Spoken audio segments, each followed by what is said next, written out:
What's going on, guys? Welcome back to the channel. So I'm out here in the shop tonight messing around with the newer Volvo here I got, and I've got the hood up, everything. I've got the valve cover bolts already loose. I want to pull this valve cover off and check out the camshafts in this thing. I have no idea what they look like. I'm assuming they're good, but I don't know that for sure, and I feel like it's a good thing based off the luck I had with my old truck to pull this valve cover off and take a look at it. So I'm going to set you guys up over here, and we're going to pull this valve cover off, and we're going to see what the camshafts in this thing looks like before we put the truck on the road.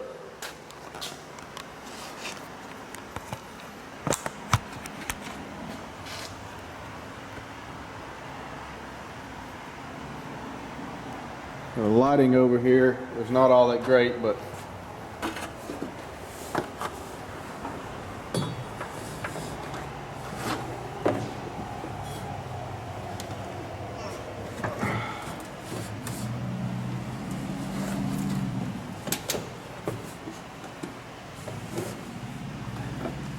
alright, let's see if we can get this valve cover off here now. Oh, I thought I had all the bolts loose. Did I miss one? No. Maybe the gasket's just stuck. There we go.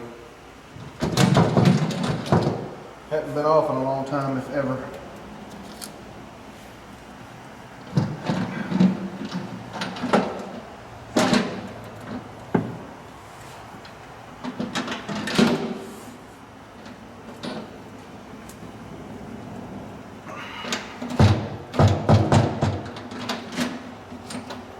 Really should pull this air box off here to get this thing out of here, but I've got it off in the hole before without doing so, so I figured I could make this work.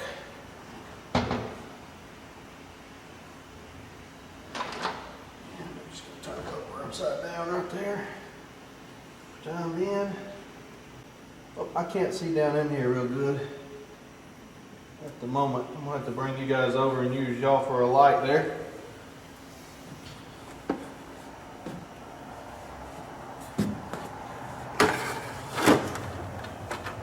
A rag while I'm getting down as well.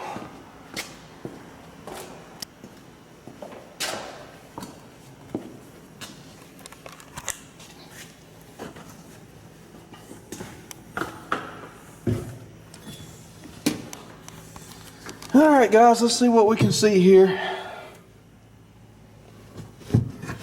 You'll see I got dirt down in it when I lifted the valve cover up. I see that.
So far, everything looks okay. I mean, it's got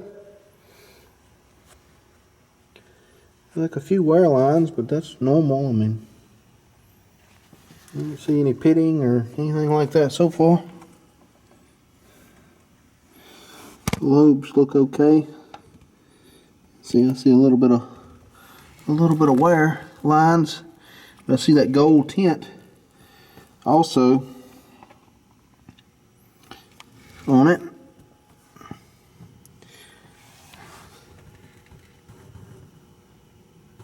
What is that there?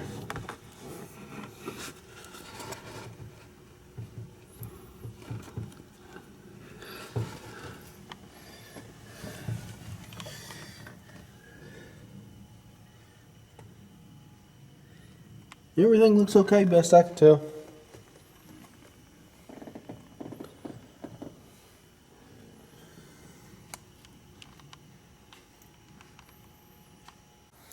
Alright guys, so that's the result that I was hoping to get. When I pulled that valve cover off, I was hoping that there was nothing wrong, that I didn't see anything wrong. It all looked good to me, which is, you know, a good thing, I suppose. This engine has 9,000 something hours, less hours than my old truck did, and like I say, about 600,000 less miles. So however you divide it out, that's 4 to 5 years, depending on how much you run, of wear difference between the two engines. So that's assuming that this motor would run as long as the other one did that's still running. So anywho, I don't know, but time will tell. You can't never tell. Some of them make it 400,000, 800,000, a million, million and a half. You just never know. But in theory, you know, that's what I have in my mind. So I plan to change the oil in it before I put it on the road, obviously, because I don't know when the last time the oil was changed.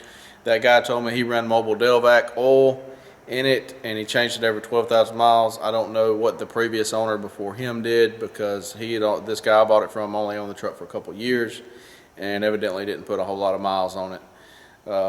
So I run Rotella because that's what I can get my hands on. I don't know if Mobile Delvac is a better oil or if it's a worse oil or whatever, but it's just not available in my area without, you know, having somebody order it for me. You can pick up a gallon or two here, there, and yonder, but as far as them having cases in stock to be able to, you know, get enough to do an oil change without going to every store in town, it's just not going to happen. All the loggers and stuff around, they run Rotella, and they keep cases and cases and cases of this stuff at both the parts house that I use and Walmart as well. They keep a lot of Rotella in stock. So I think Tractor Supply also keeps the Rotella even in 5-gallon buckets and stuff. It's just Mobile Delvac's just not as common around here. So I don't know, you know, if that has anything to do with it, or I mean, they're both supposed to be good oil as far as I know. I don't know, or if it's just the mileage difference, and you know, this engine does not have the wear in it that the other one does, which I'm sure is part of it, because I did not start having issues with my old truck until it got about 1.2, and I think it's closer to 1.3. I think it was about 1.3 million miles on it, and I don't remember the engine hours, how many engine hours was on it when I started having camshaft issues with it. But so anyway, this one's good, and that should work out good for me. And I know somebody's going to ask about going ahead and running the valves, doing overhead on it. I decided not to, because you'd have to pull this Davco fuel filter off over here in this unit, and it's a couple of hours to do it. You got to get to the front of the air compressor down in there. It's a gear in there. You can stick like a ratchet in, 3/4, I believe it's a 3/4 inch square drive in there to crank the engine over with a breaker bar or a 3/4 drive ratchet. And then it's easier if you got two people to do it. So you got one person that can bar the motor over and one person up there, and you can run through them and check them. But I decided not to do any of that because everything looks good, and you know, it is what it is. I'm not gonna worry about that at the moment. I'm just put it back together, slap the valve cover back on, and gonna crank it up and get some air built up and drive it up on some blocks and everything, and go ahead and change the oil and grease everything.